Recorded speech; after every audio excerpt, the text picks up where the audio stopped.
السلام علیکم۔ بسم اللہ الرحمن الرحیم۔ حضرت عبداللہ بن حذافہ رضی اللہ تعالیٰ عنہ کا واقعہ، حکومت دولت شہزادی کو ٹھکرانے والے صحابی کی سچی داستان۔ حافظ ابن کثیر اور حافظ ابن عساکر محمد اللہ بن حذافہ رضی اللہ تعالیٰ عنہ کا واقعہ بیان کرتے ہیں کہ آپ کو رومی کافروں نے قید کر لیا اور آپ اپنے بادشاہ کے پاس پہنچا دیا۔ بادشاہ نے آپ سے کہا کہ تم نصرانی بن جاؤ، میں تمہیں اپنے راج پاٹ میں شریک کر لیتا ہوں اور اپنی شہزادی کو تمہارے نکاح میں دیتا ہوں۔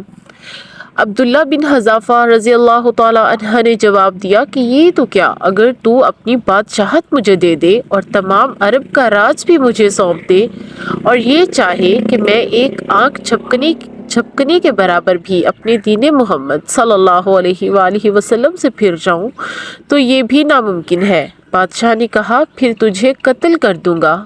حضرت عبداللہ بن حذافہ رضی اللہ تعالیٰ عنہ نے جواب دیا کہ ہاں، یہ تجھے اختیار ہے۔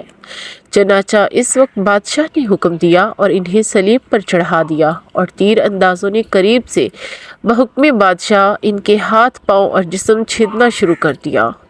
بار بار کہا جاتا کہ اب بھی نصرانیت قبول کر لو اور آپ پورے صبر و استقلال سے فرماتے کہ ہرگز نہیں۔ آخر بادشاہ نے حکم دیا کہ اسے سولی سے اتار لو اور پیتل کی بنی ہوئی دیگ خوب تپا کر آگ بنا کر لاؤ۔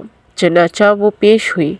بادشاہ نے ایک اور مسلمان قیدی کی بابت حکم دیا کہ اسے اس میں ڈال دو۔ اس وقت حضرت عبداللہ بن حذافہ رضی اللہ تعالیٰ عنہ کی موجودگی میں آپ کے در کے دیکھتے ہوئے اس مسلمان قیدی کو اس میں ڈال دیا گیا۔ وہ مسکین صحابی اس وقت چرمر ہو کر رہ گئے، گوشت پوست جل گیا اور ہڈیاں چمکنے لگیں۔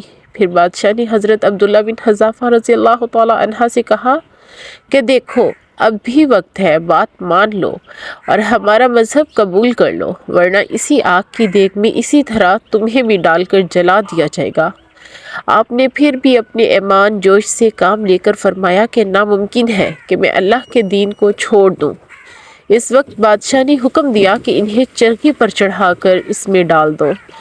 جب یہ اس آگ کی دیگ میں ڈالے جانے کے لیے چرخی پر اٹھائے گئے تو بادشاہ نے دیکھا کہ ان کی آنکھوں میں سے آنسو نکل رہے ہیں۔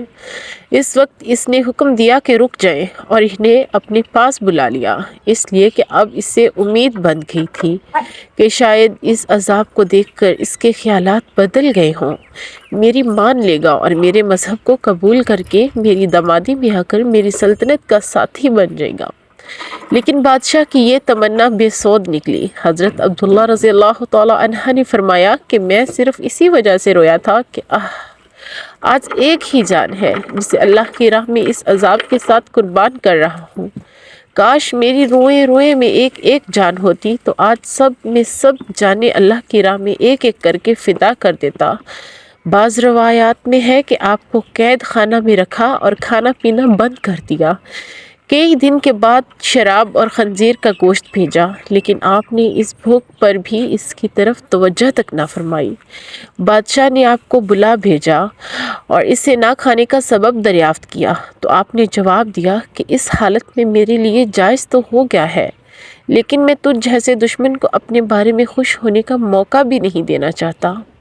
اب بادشاہ نے کہا کہ اچھا، تم میرے سر کا بوسہ لے لو تو میں تمہیں اور تمہارے ساتھ کے تمام قیدیوں کو رہا کر دیتا ہوں۔